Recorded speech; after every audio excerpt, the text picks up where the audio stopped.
Good morning. Good morning, Benton Harbor. This is August 15th, 2022, 9 o'clock. You are here with Chat with the Chief here every Monday. Today is again August 15th, 2022, and I am Director Dan McGinnis of the Benton Harbor Department of Public Safety, which of course you guys know that. And we're here today. I have one of our special guests, Berrien County Prosecutor Steve Pierangeli is here with us, and we're going to talk to Steve and learn about Steve and his motivations and the things he does in his community. Steve is like a quiet soldier. He's all around. You never necessarily know that he's there. So just we're here today again. Glad to be with you all today. And I know that it's early Monday morning. I'm feeling pretty good. So this weekend for us here at Benton Harbor Public Safety, we had our final exams for our firefighter school course. We had 12 firefighters. We had 100% passing for the practical exam. We're waiting for the reading and writing exam. There's two parts of that. There's the reading and writing, and then there's the practical. We're putting the skills into the test. So we're pretty proud because we have a 94%. Since we started this, we have a 94% success rate. And we think that's going to go higher. We already have 100% on the practical side, and we're just waiting for that. So we had a couple of Benton Harbor PSOs go through to finish their training. Or actually, we had one, Marvin Henderson, came through with flying colors. He's a story unto himself. I'd like to get him on someday to talk about his journey. And, he's a great guy. So that's what we have. I'm actually technically taking a vacation day today, and I was coming in saying, how do you be on vacation in your office? So here I am. So we're here. So again, we're here with our very illustrious Berrien County Prosecutor, Steve Pierangeli, who is, again, he moves in silence. He's a great supporter of the community. And one of the things, and this is not a blow the horn for Steve Pierangeli Day, but I think, Steve, a lot of people don't know the level of commitment and really passion and caring that you have. And it's not just for the 49085, but the 49022. You've come to events over here. You've brought your family to events over here. You've gotten up, 2 or 3 o'clock in the morning and come over here for incidents. Unfortunately, those. But just Steve, let's talk about you. You are originally a Nittany Lion, so you're from Pennsylvania, I believe. So bring us forward. Who Steve is, where he came from, how he got to be here. Well, first, thanks for having me, Director McGinnis. I appreciate that and the kind words. I'm originally actually from outside Detroit. I grew up in Southfield, Michigan, 10-mile area. So that's kind of where I called home and spent most of my childhood growing up. And that's kind of had a big impact on who I was, because my folks are from Jersey originally. I got an Irish mom and Italian dad, so I'm fairly hot-headed and stubborn. Jersey Italians, they're a special group. But they moved here to Michigan. I was born just outside Detroit. We didn't have a whole lot of big family with our last name necessarily, but I grew up with a lot of investment in the community. And it's kind of family to me is you don't have to have the same last name for family. So, we had just my best friends. My second mom is Miss Crowley growing up, all that. So from there, I moved to Philadelphia. I went to high school out there, went to college at Penn State. I am a Nittany Lion, very proud. And then went out west for my law degree because I do love being outside, being active. Went to University of Colorado. I was an attorney there and worked at a prosecutor's office there for several years. I moved back here in 2004. Reason I moved back actually was my father was ill. So it was time to come move home and spend as much time as I could with him. So 2004, I was not going to move back to the east side of the state. I'm not a fan of traffic that much. I want to spend time with my kids as much as I can, not in the car. So I always looked at the west side of the state. I like it out here, a little more rural, a little more outdoors. A lot of fun, great place to raise a family. So I started working at the Berrien County Prosecutor's Office November of 2004. I've been here ever since. Kind of been very, very blessed. I'd never been here before that, but a job opportunity came up. I always wanted to be a prosecutor. I was a prosecutor in Colorado, and when I moved back to Michigan, so that's what I want to be, because I feel it's the best way I can serve and give back to the community and have a say in the community that I'm raising my kids in. That's amazing. And I remember back when there weren't little Pierangelis. So yeah, you've been. I used to see you walking around. You know, first there was one, there was two. They kept multiplying like the loaves and the fishes, basically. So yeah, I now I have 4 kids. They're 18, 16, 14, and 13. So my wife, God bless her, was tremendous with them. Did a great job. She's in the medical field, and early on decided, I kind of I want to stay home and be with the kids and raise them, and that was important to us. So she was pretty much a stay-at-home mom. She might work one day on the weekend, then I would be doing daddy daycare as best I could. Not anywhere, but you might see me walking down the neighborhood, pushing 2 in a stroller. I got 1 in a backpack, 1 in a baby Bjorn. I coached soccer games with kids on my back, and I'm, in a baby Bjorn when I was coaching my kids and stuff. So they keep me busy. They keep me young. That's amazing. I remember one time I got in trouble. My wife made the mistake of leaving me at home with the 2 little ones by themselves. We were in the backyard and we were playing with the hose, and there was mud and they were rolling in the mud. And I don't know if I've seen my wife so furious before. Yeah. She was so mad. And I just felt like, oops. The kids loved it. They loved it. Like pigs and slop. Loved it. So when you came here, did you have aspirations in your career to someday be the prosecutor or the district attorney for wherever you were? Or how did that come about? What you are in the top chair, and you had some great people before you. Like Mike Sepik, Judge Cotter. You had some really good people, I think, to kind of mentor you. I think you came for me, and let me say this: firsthand how much of a butthead Detective McGinnis could have been to make sure our cases were solidified. Mm-hmm. But you were patient and also wanted the same result. So I get that. I understand that, especially when we're doing business. Cops get really intense, especially when we consider our victims. But so I know back then you were really tight in your business. But did you have aspirations ultimately, or this kind of fall in your lap, or how did that come to be?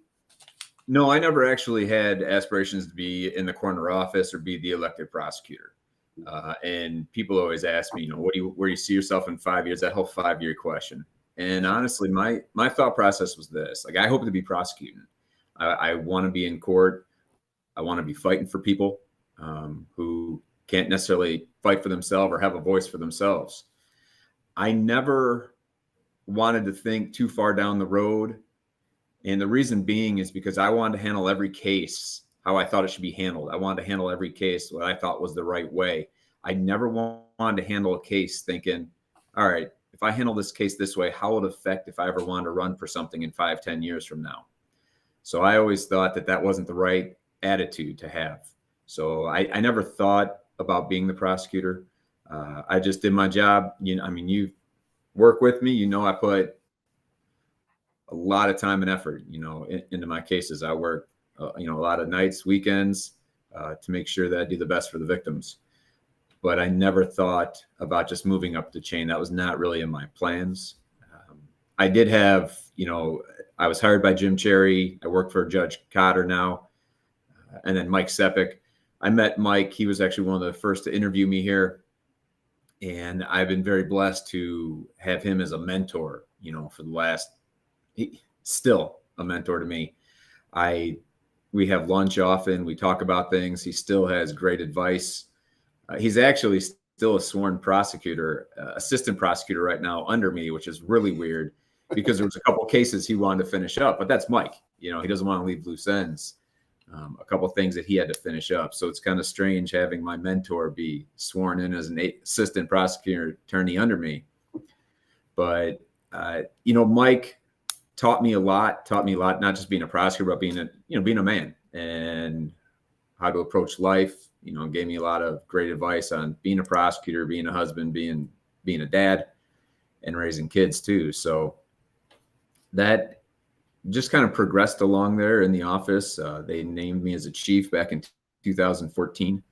I was pretty young. I was 36 at the time.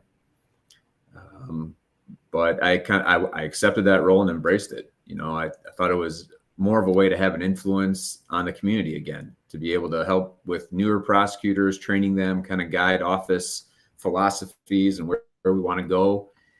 And Mike gave me a lot of freedom actually to get out of the office, because that's important to me. Like, what we do in the courthouse is tremendously important, but it's equally as important what we do outside the four walls of this courthouse, to be out in the community, meeting people, building those bonds, and being proactive and never wanting to see people in here.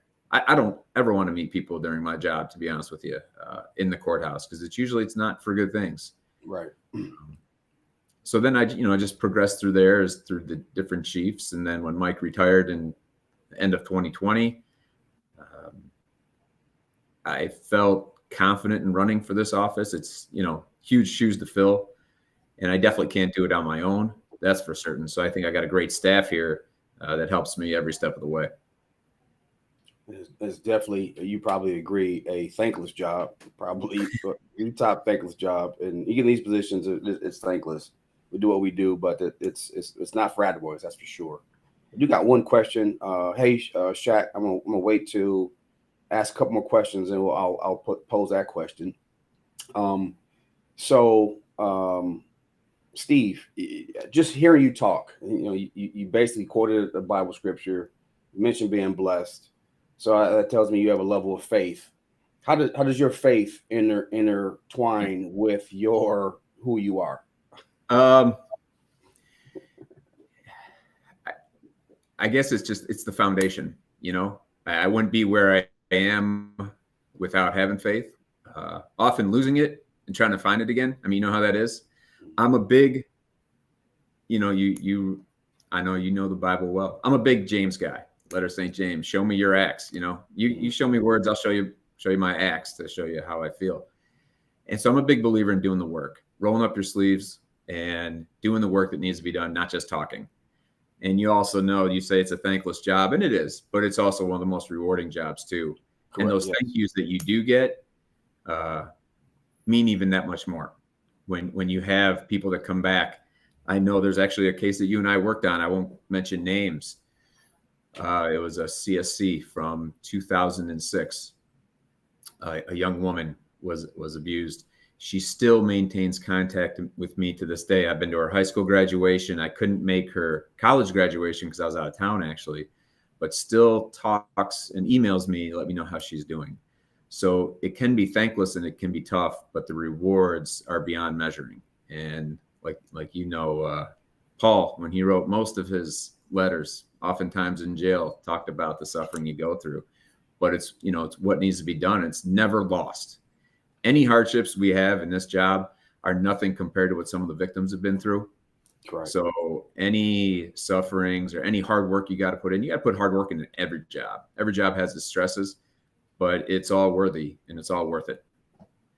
So I think, we're cut from the same cloth. And I think one of the things, I don't think people realize this. I mentioned this on the show here before for me, but there's oftentimes, and tell me if you agree with this, that saying, if one bleeds, we all bleed, where we literally feel the hurt and loss for our victims. Do you agree with that? Do you feel that we get so involved because we hate the fact that someone's been victimized and we feel the pain? Not that we'll never feel what they feel, obviously. I feel, early on in my career, I did a lot of trials, a lot of cases, stayed really busy. And I was proud to do them and honored to do them. And I didn't feel as much back then, actually, because I just wanted to keep doing things, keep helping people and making my way through it. And now I find, as I got older, as I had more kids and as my kids got older, and I can see my kids in a lot of situations for the people I'm trying to help, you do take on those cases more. You live with those cases, a pretty bad assault or a murder, meeting with the families. it's an honor to do them. It's an honor to work for that family. It's an honor to work for that survivor of a sexual assault. And no matter the outcome, to work for them is that's special to me. And so I do take on more. I am a little bit more emotional about cases as I get older. And I think maybe I don't know if that's maturing, but I think it has something to do with my kids also getting older and family ties and ties of community. I think that has a lot to do with it. So yeah, I take on these cases and you live with them for a long time. You might get a murder case and it's not resolved for a year or 2 years. And it's constantly, it never leaves my desk. 3 on my desk right now. They don't ever leave. So you're constantly living with those. And like you said, you're off today, but are you ever really off?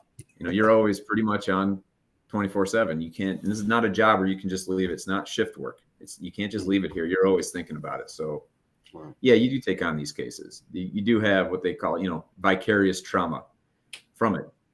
So yes, but it's at the end though, it's when you get the result, it's worth it. It is, absolutely. And Steve, you actually you just made me feel better, because I agree with you. I don't know if it's because I'm older or what. Wiser, right? Last week, we had one of our cases. We made an arrest, and I had been in contact with the family, and I called the mother and let her know that we had made an arrest in the murder of her son, and she was very grateful. And now I'm probably saying this on the internet. When I hung up, I cried like a baby for like 40 minutes. I couldn't stop crying, and I don't even know why. We hung up. She was grateful. Of course, she was in tears, and I just sat in my car. I just got to eat lunch. I sat in my car, and I really couldn't drive until I was able to kind of gather myself. And I still don't really totally understand. It's just a rush of emotions, but we care. And I think part of this conversation, plus chat with the chief, is there's police, there's prosecutors, there's judges. We all have our part in the pie, and I think that the criminal justice system, the courts, are generally looked at as this gigantic juggernaut institution that is somewhat intimidating. And I think that a lot of times us as individuals kind of get roped into the bigger whole of, oh, that's just the system, or they're part of this or whatever. But individually, it's individual parts that make up the whole. And I'm telling you, every officer I can speak for, at least my guys, any cop in Berrien County across the world, we do this because we care. Now, during the course of careers, sometimes attitudes change, people become jaded. But overall, to our core, we want to help people, and we take things personally. And, some of those cases you talked about, that just brings up emotion of, there's nobody that should have their entire life changed by an incident that was out of their control. It had nothing to do with it. They should never have been victimized. And that's difficult. So I found myself, to your point, as I've been older, I've been more emotional. So, and I don't have no problem with that. I don't have no problem admitting that. It is what it is. Because I will always continue, my last breath, fight for people, fight for the community. And I think that's just part of who I am. So, but it's not about me. It's about you. So the other thing I want to talk about, and here again, you're very humble. And again, you quote more scriptures than probably most pastors around here. That's a story for another day. But just take a second and toot your own horn. Again, I have personally seen you at our national night out, the Benton Harbor, Benton Township National Night Out with your kids. You came to our May 5th day of prayer. You, again, when I think of you, there's not a bridge or a border. There's not the 49085 side or the St. Joe side, the 49022 side. You're like one Berrien County, or at least one community up here where we are. And again, there's a lot of things that you do that people have no idea, because you're kind of like ghost in the shadows. So talk about some of those things, Steve. Talk about yourself. Let people know that you are in the community, and probably people may have seen your name, but didn't actually know who you were, and may have see you now like, oh yeah, I did see him at this event. No, I'm usually, if you go to any event, I'm usually way in the back somewhere. I was just like that in law school. I was always sitting in the back row. I never want to be up front. I don't talk a whole lot about myself. But when I meet people, I'll chat with anybody. I talk with a lot of people. And when they ask you what you do, I just simply usually say I work for Berrien County or I work as an attorney. I don't get a whole lot into it. No, I try to get out in the community as much as I can everywhere. Schools, nights out, the prayers, the National Night of Prayer. When we had the last August, 21 Days of Peace. Yep, you were meeting there at the Old Mercy Hospital, walking down as a group, as a solid group committed to peace, to a spot of a very heinous crime and walking back and just having a few words. And I represent Berrien County and I represent Michigan. My main focus has always been the kids. I've got 4 of them. When I first started the job, I always wanted to make a better community and work to make it the safest community I can.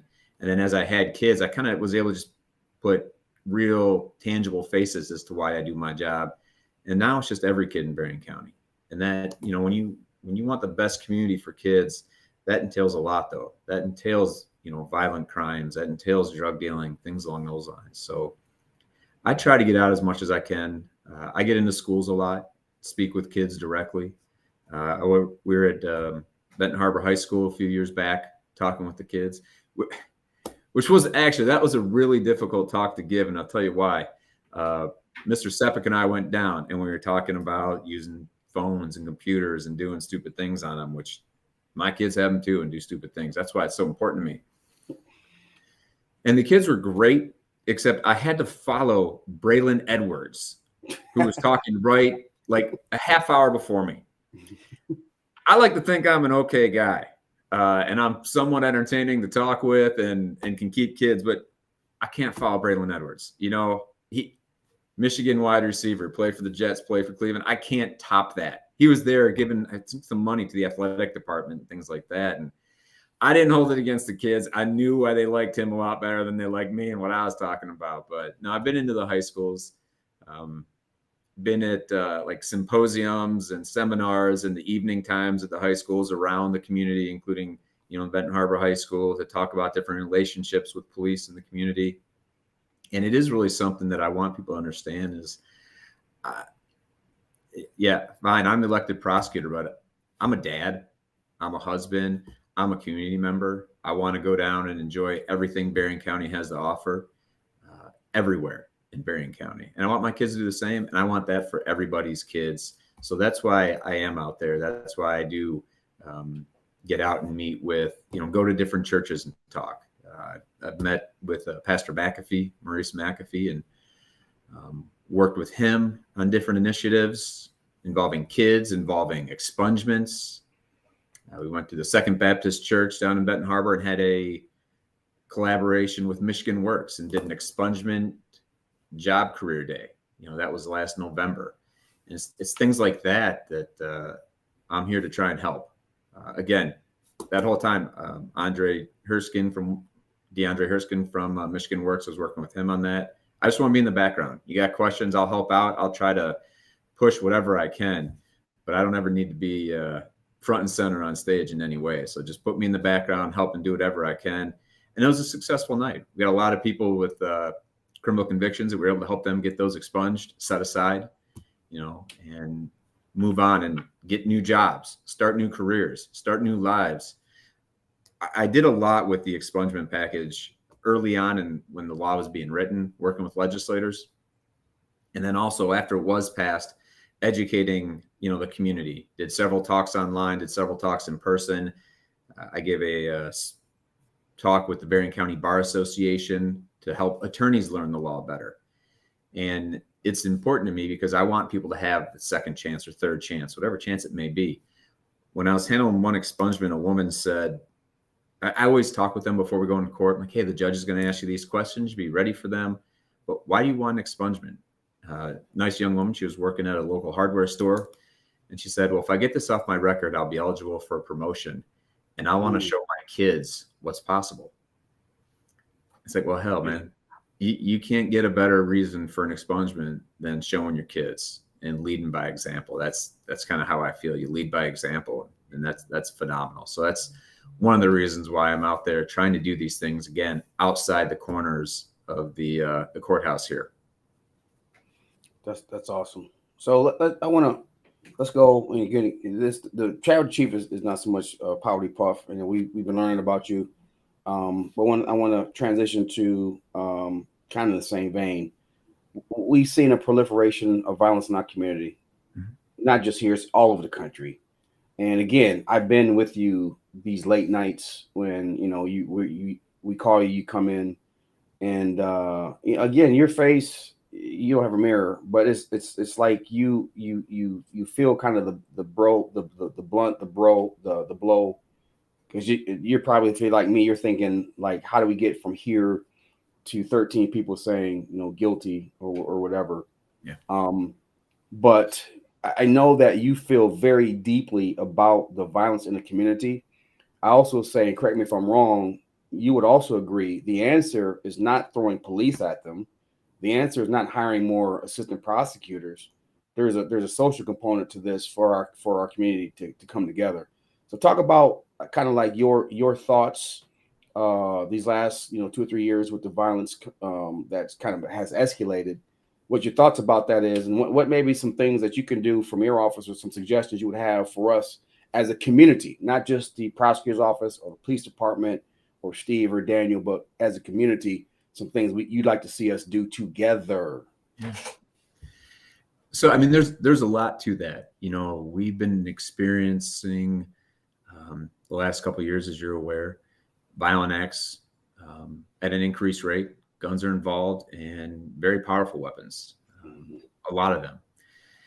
And it's a huge problem, and it's a dynamic problem, though. There's no one answer. There's a lot of different components that need to come together for that.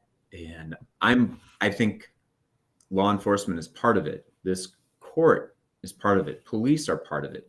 But you're right. It is a lot bigger than just, you're never going to be able to wrest your way out of it. Okay. I do believe in the law enforcement aspect of it. I know I'm thankful for the Benton Harbor Department of Public Safety and the Michigan State Police and the Sheriff's Office still being proactive in going out and investigating these crimes and looking to get illegal guns off the street. And it's important to do that. And it's important to prosecute people who are using guns illegally. And I will never apologize for that. But that's only one part of it. We got to try and keep the streets safer, but we also need to build roads. I come from for the youth again. In talking with Pastor McAfee, you were at that meeting, actually. We met at his church. Mm-hmm. You were there. Chief Smith was there. Sheriff Bailey was there. Pastor McAfee was there. And a pastor from Minneapolis was there, Pastor McAfee's cousin. And talking about different things to do. And then we talked about, the 21 days of peace and coming together as a community and getting out there and showing support for law enforcement, but support for the community too, bringing the community together more. I see so much of what's going on right now with young kids seems to be driving it more than anything. Kids younger and younger are involved in these types of acts. And that's what I want to focus on. But I want to focus on the kids that haven't gone down that road yet, haven't gone to make those bad choices. I've worked with Elvin Gonzalez a bit too. He is the chief of the juvenile division at the courthouse. And we worked on a pre-petition diversion program where if a kid gets in trouble with something that's fairly minor, not assaultive or things like that, that we can keep them out of the court, get them into different programs to help allow them to make better decisions in the future, get them the tools they need. Where can we connect them? Where are we falling short on that? So I think kids need more options.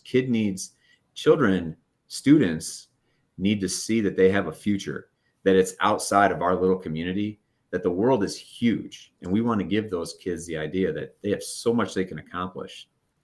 So one thing that was important to me, as in part of the community, is working with the Boys and Girls Club for kids and working with the local pastors. And we're working on trying to reach out to sixth graders. We talked with former superintendent, Dr. Townsell, like when's the best time to start reaching to kids and building those relationships to let them know that they've got resources for them and they've got a future. And overwhelmingly, it was sixth grade. Teachers, superintendents, principals, they all said that transition from fifth to sixth grade is where we lose a lot of kids in the entire Berrien County community. This isn't just related to 49022. It's all of Berrien County, and we need to focus on that. So we're trying to work on things now to focus on those kids and build relationships with the younger kids so they don't go down that road. We have the policing for the older kids who've already made some of those decisions. We're trying new diversion programs for some of the kids who are making bad decisions, but not violent ones. And now we need to work on different aspects in the community for those kids that haven't made decisions yet to make the good decisions. And that's kind of where it's a little outside my lane of travel, admittedly. People think of prosecutor, it's in the courthouse, it's on with a bunch of law books in court, throwing the book at them, quote unquote. And that's really not the entirety of this job. Yes, we're in court a lot. Yes, we are asking for tough penalties on some serious crimes.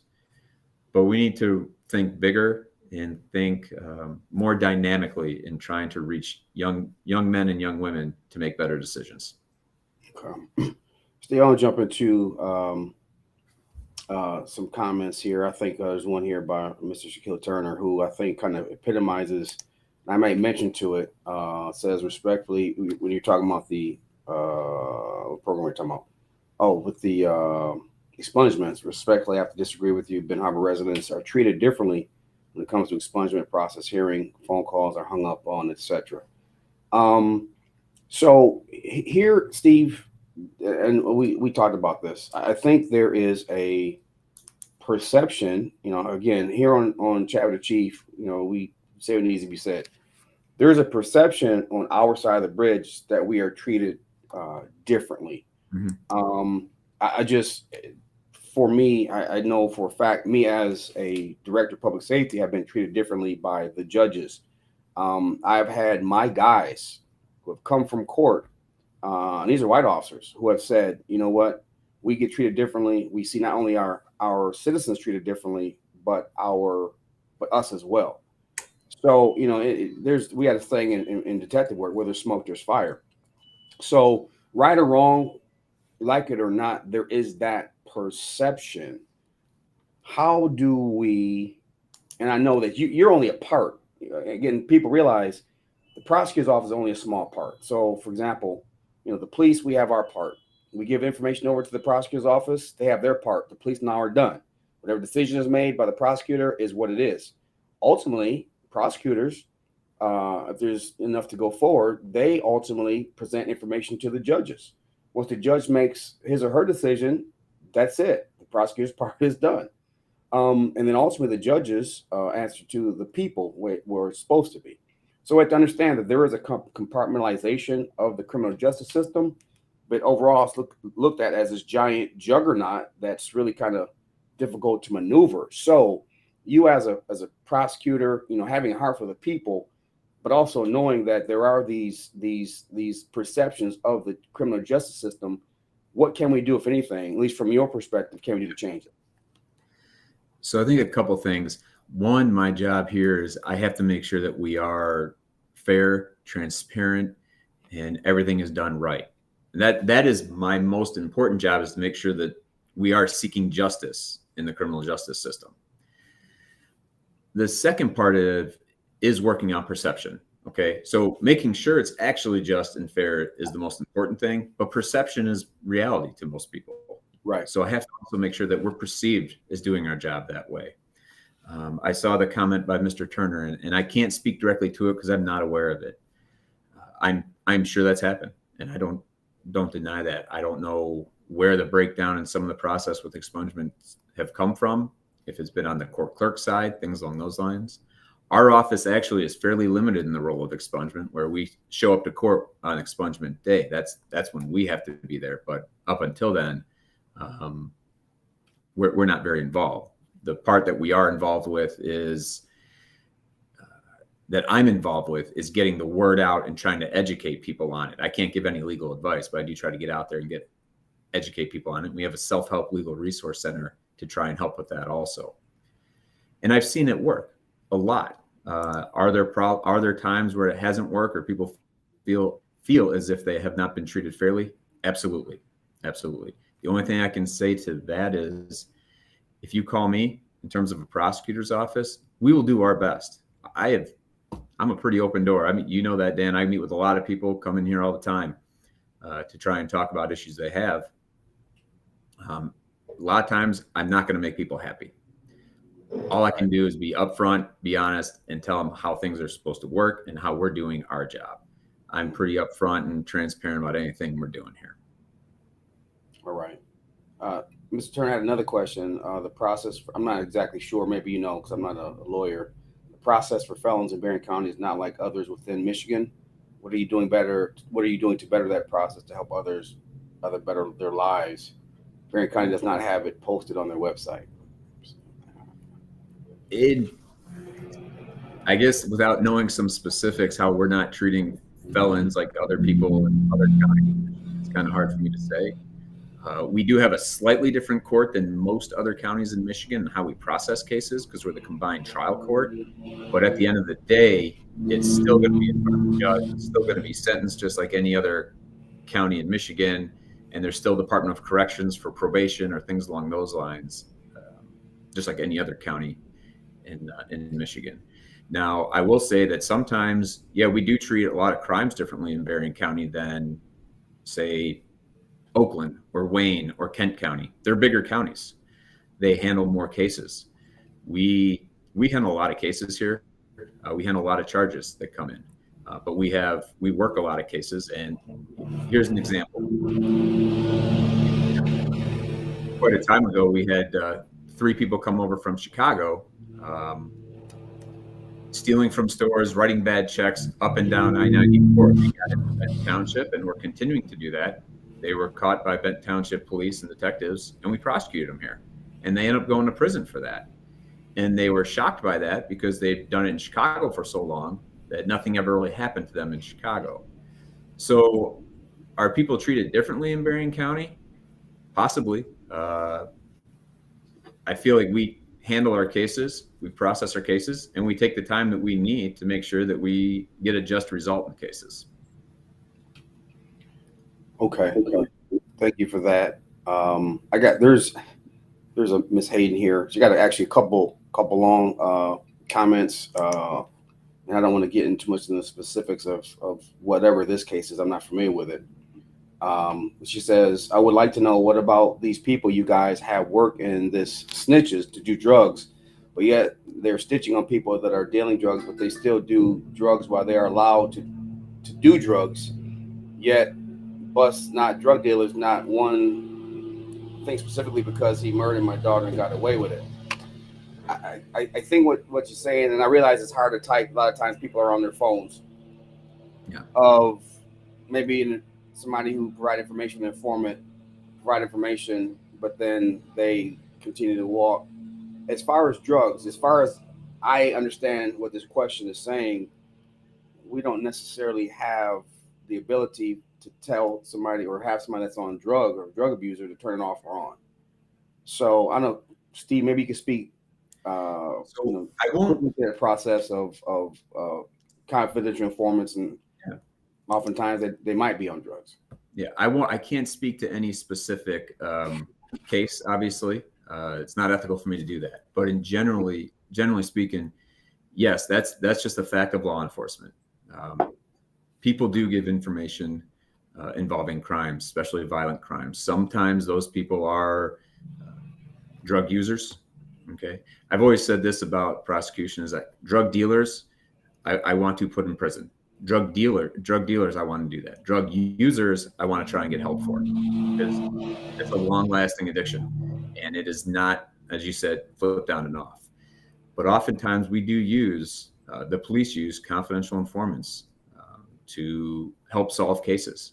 I've used them in trials before. I've used cases that have been quote unquote cracked open by confidential informants. It's a necessary part of police work. What I don't like sometimes, to be quite frank, and I know people disagree with me, is the term snitching. We have so much violence going on right now and shootings going on, and nobody wants to cooperate with the police to give a statement. I understand that. You're living in the community and you're afraid. I get that. But it's not snitching when you're trying to help out. And I know you put out in your press releases, when you are trying to give information to keep people safe, it's not snitching.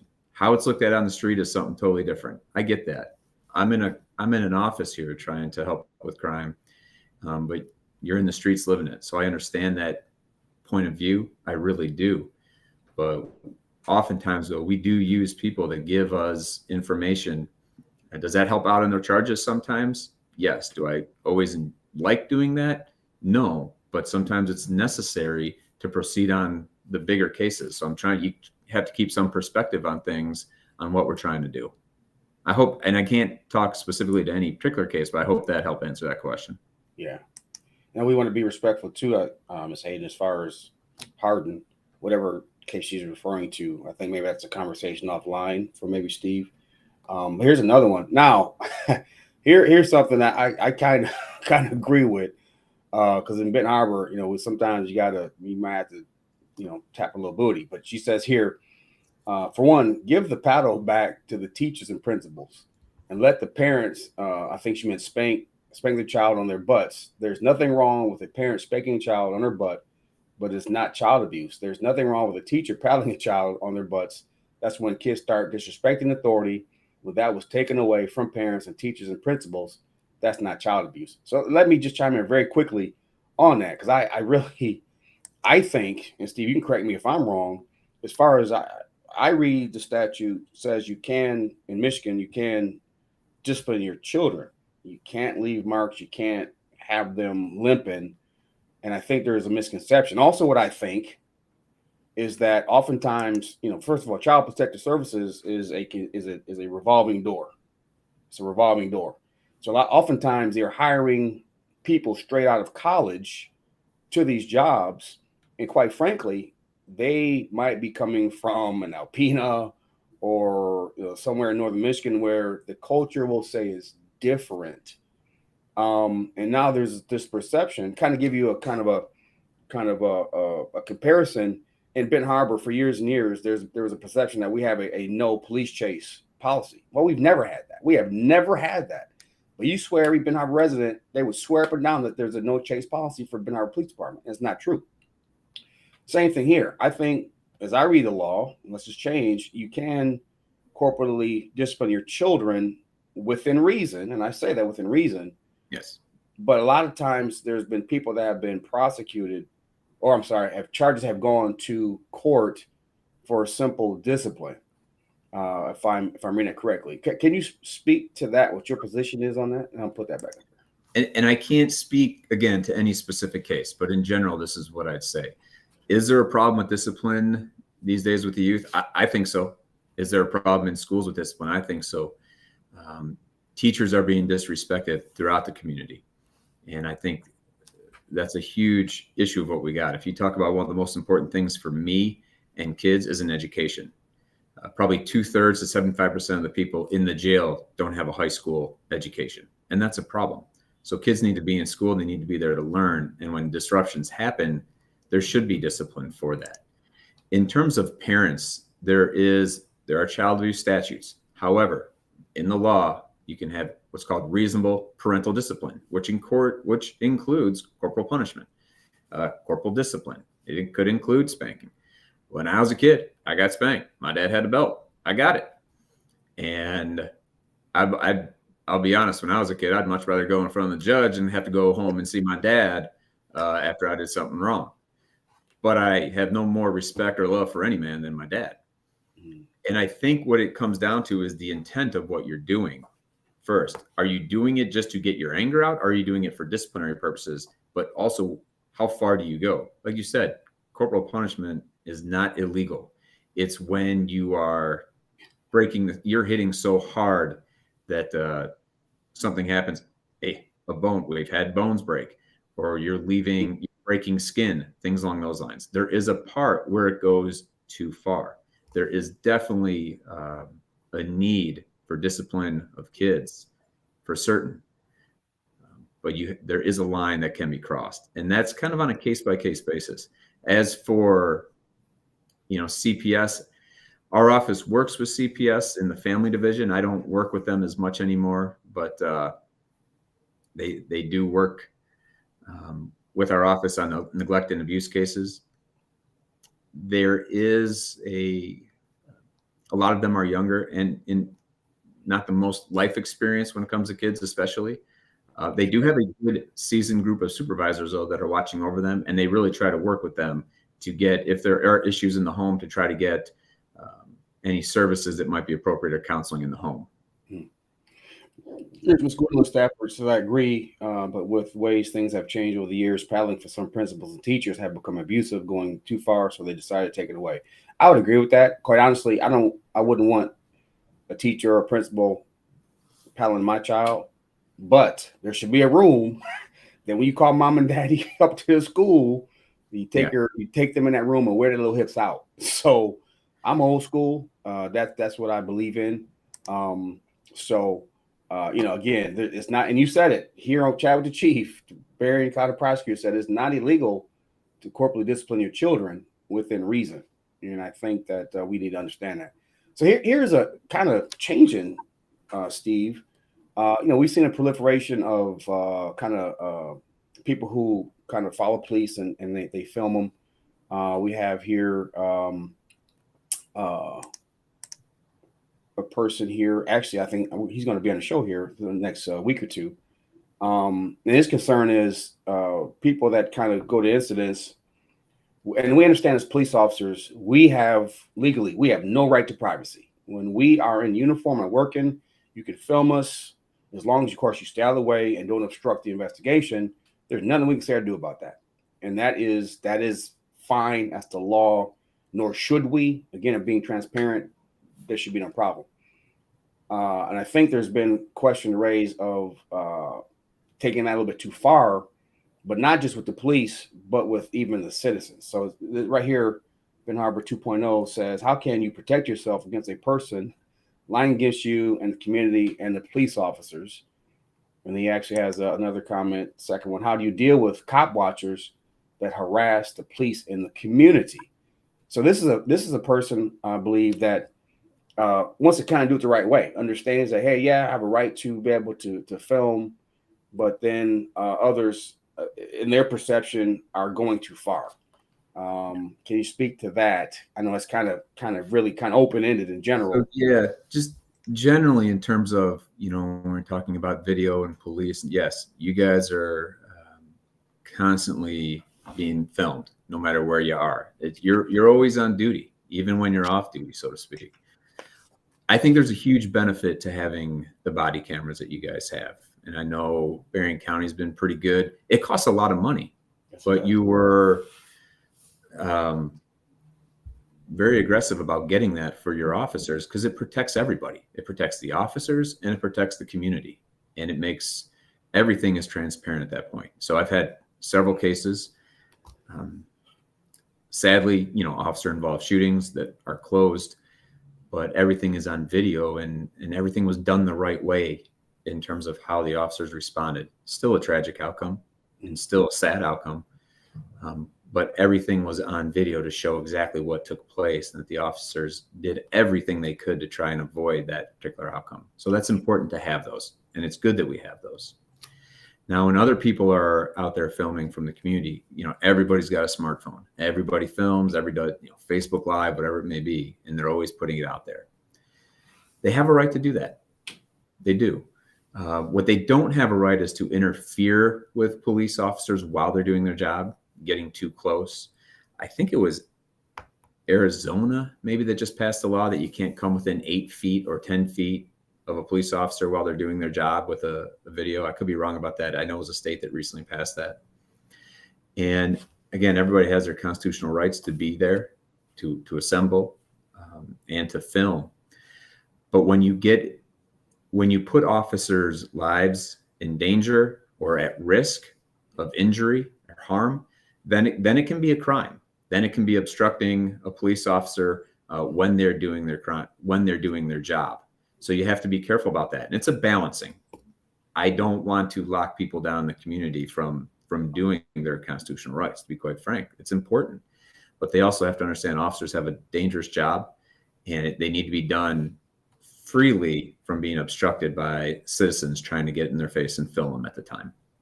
So Steve, let me ask you, because you spoke to that part. I think part of the question is from citizen to citizen, what are their rights? So say I'm not Dan, police officer, I'm Joe, citizen, or maybe I'm a witness, and I'm over to the side waiting to speak to the officers, and a person comes over and films me, and I say, okay, I don't want to be filmed, please stop. Yeah. What does person to person, private citizen to private citizens rights mean? And correct me if I'm wrong, Ben Harbor 2.0 News, if that's what you're asking additionally. Yeah. But what are the citizens' rights as far as right to privacy? In terms of citizens, you have to have people are allowed to film other people when they're out in public. Okay. What you have to have is a reasonable expectation of privacy. Now, if you're in your home, then no, people can't come into your home and film you if you don't consent to it, or they can't film you through the windows of your home, or other places where you have that expectation of privacy. It falls under the eavesdropping statutes, which used to be, you're eavesdropping in on a conversation, things along those lines. But with technology, it has evolved and developed into a section of it, surveilling people where they have an expectation, a reasonable expectation of privacy. Locker rooms, things along those lines, athletic clubs, those types of things where it becomes illegal and criminal to do so. But if you're walking down the street and surveilling people with a camera, with your phone, at a party, things along those lines, out in the public, it's not necessarily illegal. Okay. So it might be maybe not scrupulous, or not illegal, but it's kind of unscrupulous. Yeah, okay. It might not be what people want. It might not be respecting people's boundaries, and a lot of what comes back to me is for respect. Like everything we've kind of talked about has to do with respect. What Mr. Turner is talking about expungement. Well, we need to make sure that everybody in the court system is respectful. When I think it was Miss Harden maybe talking about schools and discipline in schools. Maybe I have the name wrong, but it's also about being respectful. And so a lot of it comes down to respect. And unfortunately, I think that's what's lost in a lot of our communities these days is respect for others. You see it everywhere in the media. You see, if our leaders don't have respect for each other, which right now we're so polarized on so many different things, if you can't show respect for others as leaders, how do you expect people following you to be respectful to others? So yes, there's a lot of things that may be disrespectful in public that you're doing and not respecting other people personally, but it's not necessarily illegal. Okay. Well, hopefully that answers that question. I think so. I appreciate that. Second to last question for you is, would you be willing to maybe somehow facilitate maybe a meeting or I don't want to say coming to Jesus meeting, but something with, between your office, maybe community leaders, maybe some pastors, maybe the chiefs of the big departments, I think probably definitely us, Benton Township, to come in and start to talk about some of these issues or the perceptions that we've been talking about. And I think, again, me personally, you're out here. I know your prosecutors come out here. They're in the streets also, but it seems to be kind of a cutoff. And anyone who's been watching Chat with the Chief knows my position on the judges in Berrien County. But it seems like, we're down here trying to do the right thing between, police, community leaders, your office, but the judges are still kind of up here with a kind of, quite frankly, a greater than thou attitude. They wouldn't meet with me when I asked, but maybe if you asked to facilitate that, could there be at least a listening session for them to say as a whole, maybe we might need to evaluate our perception as the court system, and if we care about our community, and some judges are, I think, appointed, elected. I'm not quite sure the dynamics of that, but I think that would show the residents like, okay, even if out of that meeting comes no permanent solution, that we start the process of trying. Would that be something you'd be interested in doing? Absolutely. I mean, I've already been with, ministers and chiefs in the community. So let's expand that some to invite different stakeholders. A lot of people say stakeholders, and I say too. Really, it's almost shareholders. Like we all have a share in this community. I like the term shareholders is actually a little bit better. Everybody thinks of that with business and things, but I see it in our community. We all have a share in this community and need to make it better. Now, and I'm happy to chat with you and work with you. So let's do that. I'm sure I can get a judge to come in and listen to some of the issues that people have, some of the perceptions that people have, and try to start working on those and lay a foundation for the future. We need to make sure we don't get too many cooks in the kitchen, so to speak, because you know how that works out sometimes. But a handful of really heart for the community type people that want to search for solutions. Let's do it. Right. I appreciate that. I'll make the time. You know that. Yeah, absolutely. So lastly, we got a couple more minutes.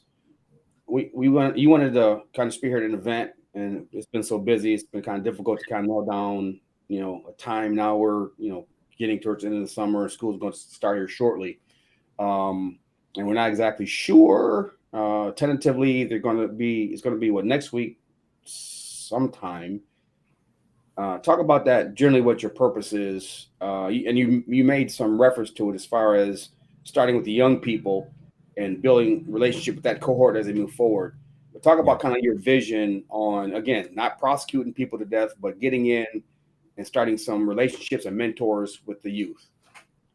So, the youth are important to me. Education is critical to me, as I've already talked about. So in the coming weeks, I've worked with you and Pastor McAfee and the Michigan State Police about getting a back to school picnic. Let's have a little fun. Let's relax. I hate wearing ties. If you ever see me outside the office, I never have a tie on. I can't stand them. I'm a jeans and t-shirt type guy. But let's have a community picnic and let's focus. It's going to be a back to school picnic. We're going to have it before the start of school, and you guys will get the word out when and where exactly. But it's going to be backpacks, school supplies for sixth graders. Again, I'm kind of trying to focus on that sixth graders. Everybody's welcome. Bring the whole family. Bring all the kids. We want to have a great time for everybody involved, but we're going to be handing out backpacks and book supplies to the sixth graders. And then our goal is to continue to follow that sixth grade class throughout the year, get into the schools with them, talk with them, talk about, it may sound hokey and corny, like, what are your hopes beyond, sixth grade, high school? What do you want to do? What do you want to be? What's your backup plan if that doesn't work out? That type of thing, I want people to see how much is out there for them in the world. So that is one of our goals in the next couple of weeks is a back to school community picnic and focusing on sixth graders, but I want the whole community there. That's outstanding. That is absolutely outstanding. Last thing I want to say, and thank you, Ms. Hayden. We are all God's children. We all put our pants on the same way. We all need to start loving one another again. That's absolutely, absolutely correct. And that's a great way to kind of end this. I think, and then it's not just incumbent upon, me as a leader and police, you as leaders in the courts, but all of us. There was a couple of 2 or 3 shows ago where somebody came on and said, "What are you doing?" Well, I put that challenge back. What are you doing personally? So me, not just am I trying to have reform and to do how we police work as far as relationship with our community, but me personally, I want to get back. I contacted the director of Rocket Football. I want to get in myself, coach football, be able to touch some young men. It's my bucket list dream to become the middle school basketball coach for girls. We have great programs for boys. Obviously, Ben Harbor has one of the top basketball programs in the entire state of Michigan. That's clear. It's not debatable. But our young ladies get left behind. And you can't learn basketball, as in this county, starting in either 7th, 8th grade or at high school because they already are behind. So that's what I'm doing additionally or trying to do. And I would challenge other people out there to do the same thing. Volunteer, go to a football game, hold some chains, maybe take some snacks to the team, maybe help fundraise, help mentor a young lady or a young man. So those are some things that I personally am going to do outside of, in addition to what we're trying to do as far as the Ben Harbor Department of Public Safety organization. And I do know that, Steve, again, you're a great supporter of this community. I thank you for coming on. Again, I think it was positive. I think there were some things we learned about you. And I think that you are accessible, open door. Obviously, there's a calling tree, but I guarantee you, if somebody were to try to contact you, you would get back to them. If they want audience with you, you will provide that to them. I'm quite sure you have the same open door policy that I have. So I thank you for coming on, and I thank you for your passion. And you kind of come across like really vanilla, but you are very passionate. Like right now, even like you're not smiling, you kind of are. Yeah, don't. I'm a pretty quiet guy, but don't mistake that for a lack of fire in the belly. That's it. That's it. I'm a competitor. That's it. Okay. So again, thank you, Steve Pierangeli, the prosecutor of Berrien County. Thank you for your support in our community, and we look forward to working with you. And I'll follow up with you with that meeting and in the course at some point. And we will keep you all posted on that back to school event that we want to have. And if there be nothing else, Ben Harbor, till next week, same time, same channel. You'll be listening to or been on with Chat with the Chief here on Ben Harbor. We're broadcast on our Facebook page, Ben Harbor Department of Public Safety, as well as the City of Ben Harbor YouTube channel. So, guys, be blessed. Have a good week, and we will talk to you next Monday.